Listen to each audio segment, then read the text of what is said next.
So we were all talking before this just about kind of where the movement goes from here. Obviously, Bernie, like, officially is still running, but most people think it's now moving to, short of an indictment or something like that, it's now moving to how do we keep his momentum going with him not as president. There's a risk people could get deflated or whatnot, but you guys have all been involved, volunteering for the senator, among other things. So talk to me about, obviously you gave a speech last night.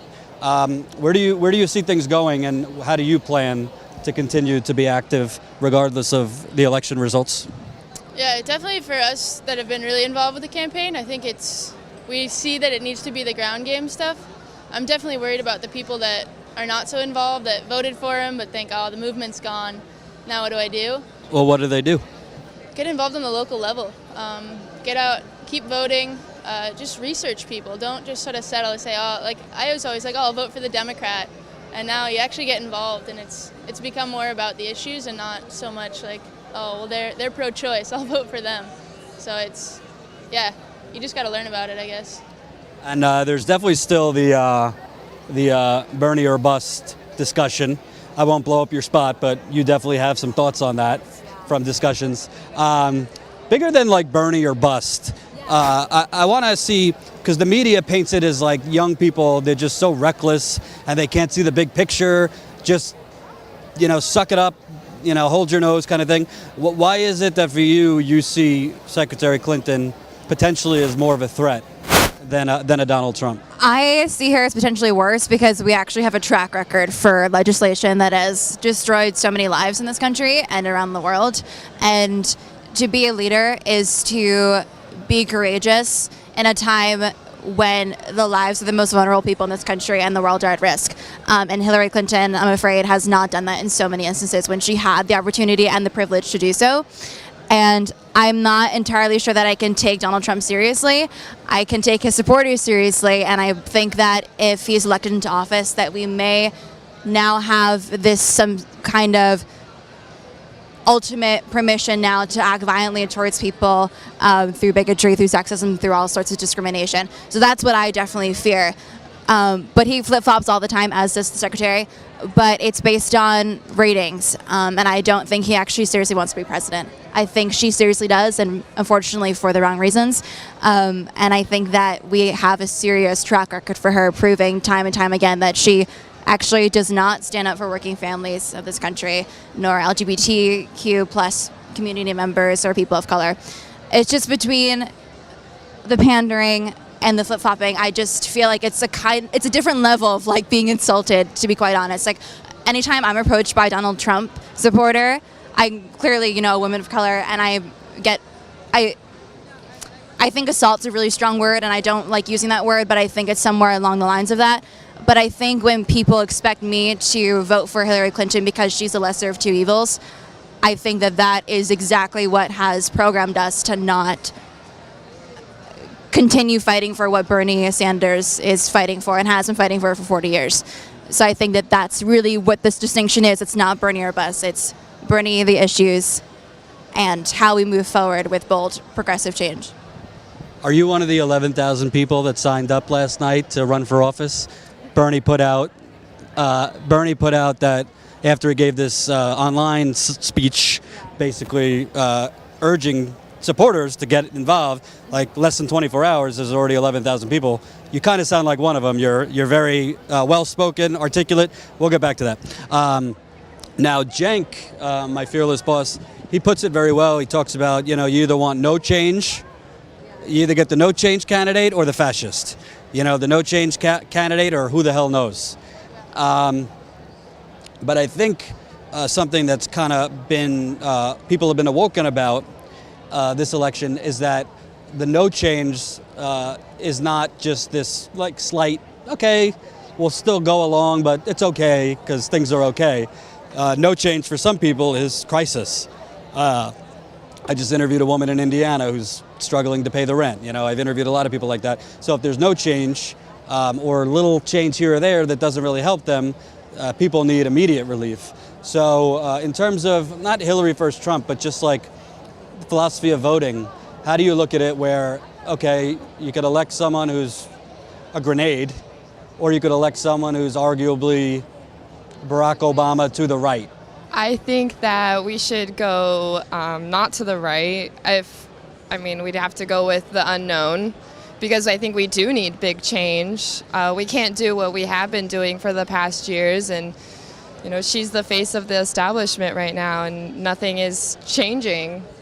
And like you said, there's little change here and there, or no change. But I think if we do something unknown, it will be bigger. We'll be more aware, even if it does go in the dark, way. But The Trump thing's a whole different thing. It's like you said, it's the sudden death or the slow death. My only case for Trump is that it's going to blow up, and the country and the world are not going to settle for it. So we'll find some way to deal with him if it does become him. Yeah. I think one thing that might have hurt Bernie in terms of the pundits, he compared climate change just as much of a risk as terrorism. And, they were like, oh, how can you even equate the two? I mean, you die either way. One is more unpredictable because you don't know how many people are going to die in a terrorist attack. You don't know where. One is like the end, possibly all at once. Do you think that some of his ideas to young people were very refreshing, but the masses, or what we call the status quo, they're just so used to kind of like the way things are and the status quo that they thought he was kind of pie in the sky? Yeah, definitely with the climate change comment.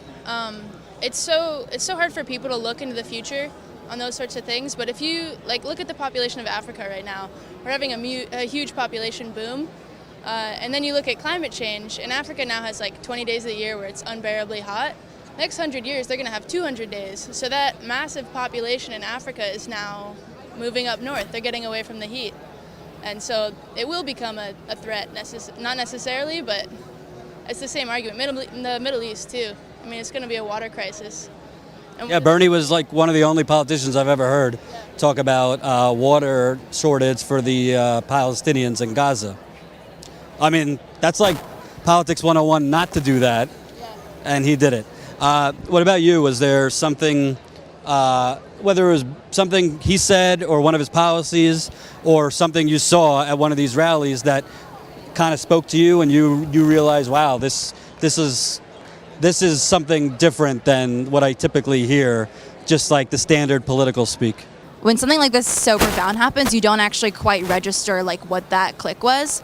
I think it was just the whole paradigm shift. I finally felt like our voices in this country actually are mattering, and people were storming the gates and we're making our voices heard, and people are paying attention. He's won 22 states and I guess around 46% of the pledged delegates, and he's a democratic socialist Jew from Vermont who's 74 years old, and he's a white dude. As someone who's not that, I think it's definitely where I thought I wouldn't have gone. But that statement in itself, I guess, kind of articulates what this is about. Is that it transcends gender, race, sexual orientation, ableism, all of those qualities. When you look around and see how many people are in this hall right now and the diversity of this, it really goes to show how powerful this movement has been beyond the nomination process. But people feel like not just young people who have been marginalized from day one, and the deck has been stacked against them, that finally we actually may have a chance to actually influence legislation and who we want to see representing us. And just for the record, for my old Jewish friends in Vermont, we do love you. I'm just kidding. I kind of am interested because when I've been around the country, when you meet older women, maybe not the first thing, but second thing is, oh my God, glass ceiling, and wouldn't it be great?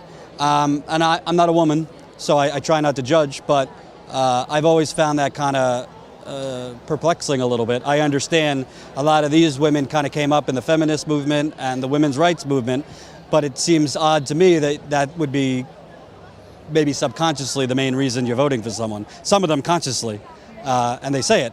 Do you guys feel any kind of bittersweet that you can't bring yourself to support Hillary? I mean, I'm pretty sure that the Clinton Foundation pays the women less than the men. So there you go. She does not stand for feminists. And I don't know the full details, but something about she didn't pay, no, about her interns. She either didn't pay them or paid them very little. So, equal pay for women, but yeah. If she's not doing it for her own company, she's not going to do it for us.